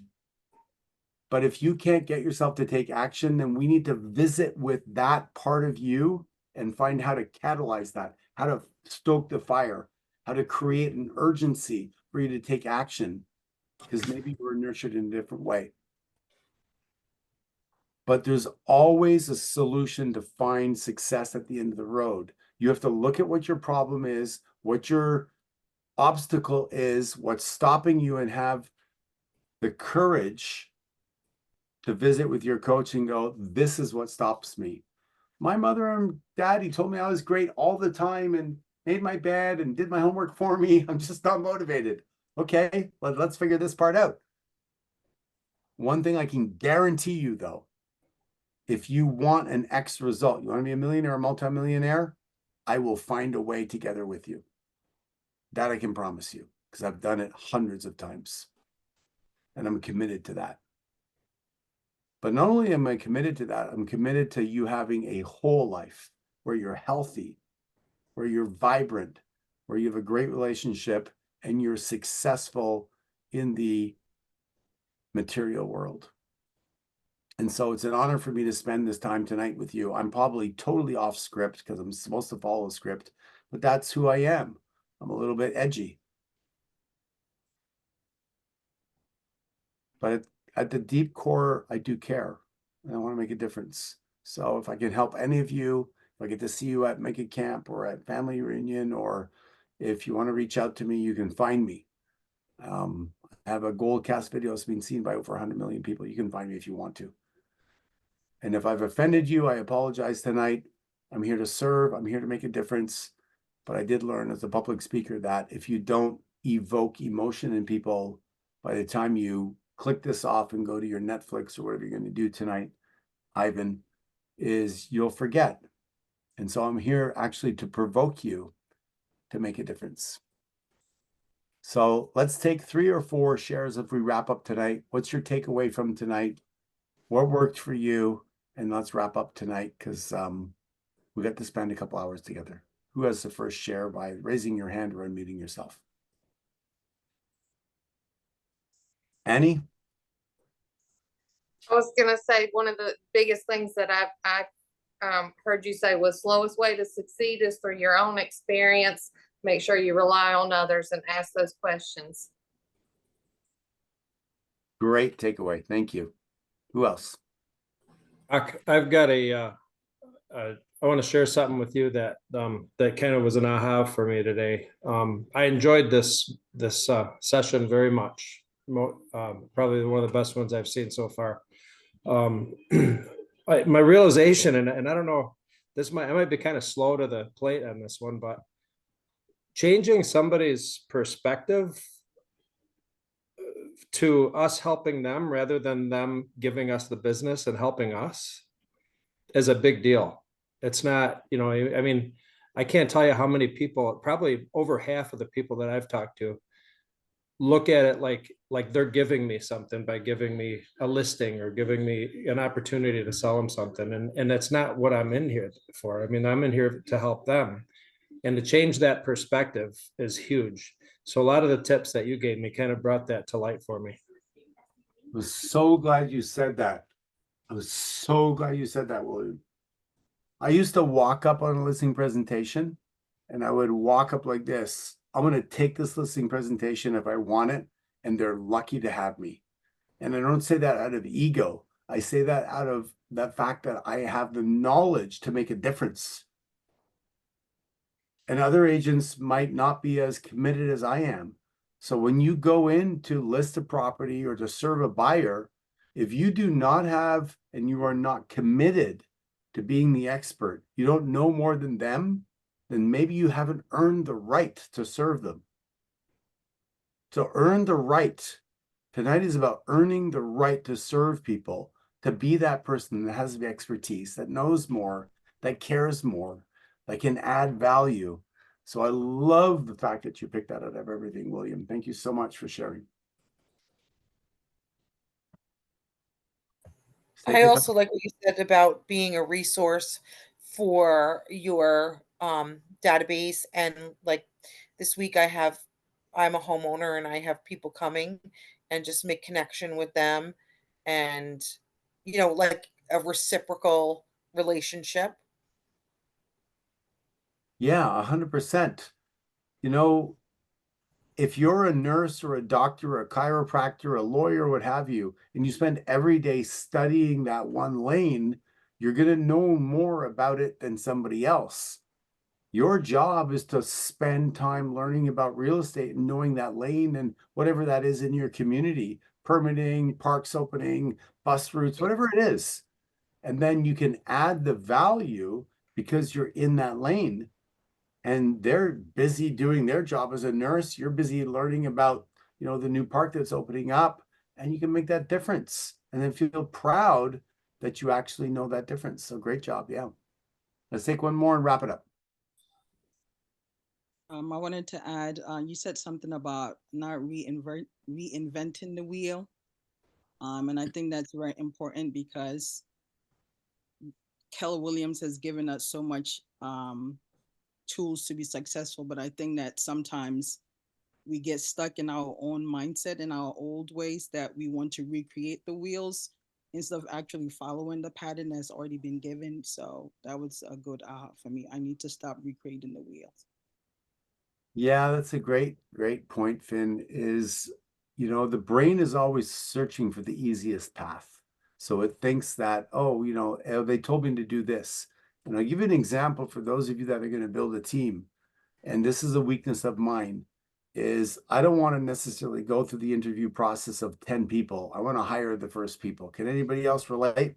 Like, oh my God, it's like all that work. And so you have a confirmation bias where you're like, oh, this person's great. Oh, this person's awesome. I like them. And you convince yourself that they're great, even though they're not. And so you have to have the discipline to follow the models that Keller Williams teaches, which is, you're going to interview several people. They have to match your values. You got to be able to do the research. And so the part with Keller Williams that is so powerful and makes them number one in the world is that they've identified what are the systems and models that work. And if you have the discipline to lean into them and follow them, the results will be multiple over time. And so I applaud all of you tonight for being committed to joining us here on Ignite. And I hope that you have absolute massive success. And as you have your success, if ever you feel the inclination to reach out to me to celebrate with me on any social media platform, I would love to hear from you. I'm just so stoked about this environment. I've been committed to personal development for a long time in my life, and I know that the training never ends. We live in a world where learning is the advantage. So I applaud you all tonight for showing up. Thank you for your participation. And I hope you have massive success out there in the real world. You deserve to have it. Sell 100 homes, have 3 months off a year. That should be your goal. It's possible. God bless. Good night. Thank you, Rock. Good night. Take care.